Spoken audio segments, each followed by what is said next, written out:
शेर, बूढ़ा आदमी और बकरियां। एक वसीओ अरी सवाना के किनारे वाक़े एक छोटे से गांव में कोफी नामी एक बूढ़ा आदमी अपनी बकरियों के रेवल की देखभाल के लिए सादा जिंदगी बसर करता था। अपनी कमजोरी के बावजूद कोफी अपनी हिकमत और नर्म रवैये के लिए जाना जाता था। इसकी बकरियां इसकी वाहिद साथी, इसका फख्र और खुशी थी और वो खानदान की तरह उनकी देखभाल करता था। एक सुबह जब कोफी अपने रेवल को सवाना के करीब चुराने के लिए ले गया, इसने देखा कि माहौल गैर मामूली तौर पर कशीदा था।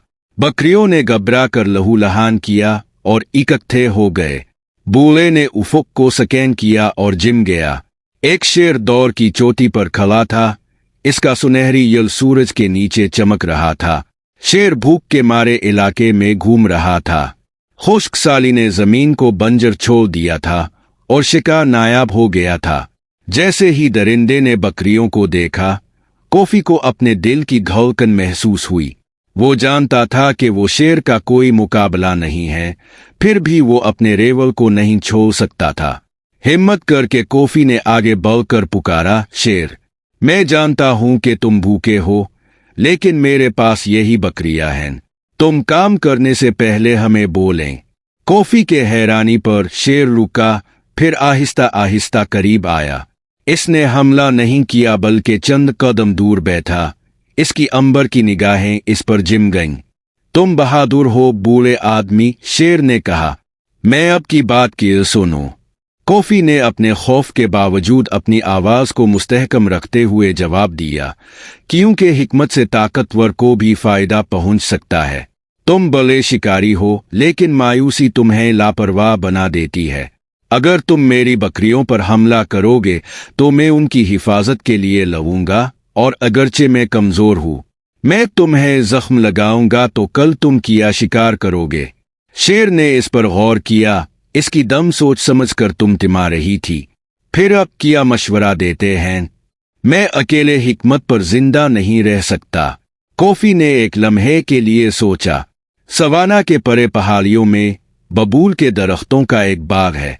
उनके नीचे हिरन के झुंड गिरे हुए फली खाने के लिए जमा होते हैं।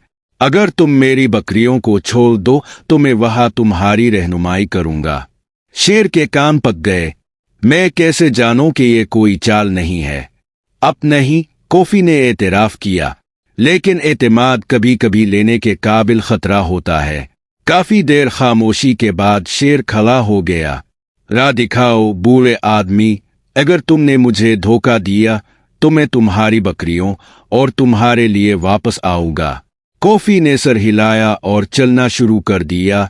इसका लाठी हाथ में था। बकरियां अपने गैर मामूली साथी से होशियार होते हुए करीब से पीछे चली गईं। सफर मुश्किल था, लेकिन जैसे जैसे सूरज डूब गया वो बाग तक पहुंच गए। कोफी के लफ्ज के मुताबिक हिरन कसरत से चढ़ता था। शेर की आंखें तशक्कुर से चमक उठीं। तुमने मुझे भूख से बचाया और सब्र सिखाया। बदले में मैं तुम्हारी बकरियों को सुकून से छोड़ने की किस्म खाता हूँ। इस दिन से शेर और बूढ़े आदमी के दरमियान एक बेसाख्ता रिश्ता हो गया। अगरचे उनके रास्ते शाज़ व नादिर ही पार होते हैं, सवाना हिकमत और भरोसे की कहानी के साथ गूंजता है, जिससे ये साबित होता है कि शदीद तरीन मखलूक को भी समझ बूझ से काबू किया जा सकता है। जाते वक्त हमारे चैनल को लाइक, सब्सक्राइब, कमेंट, शेयर ज़रूर कीजिएगा। शुक्रिया। अल्लाह हाफिज।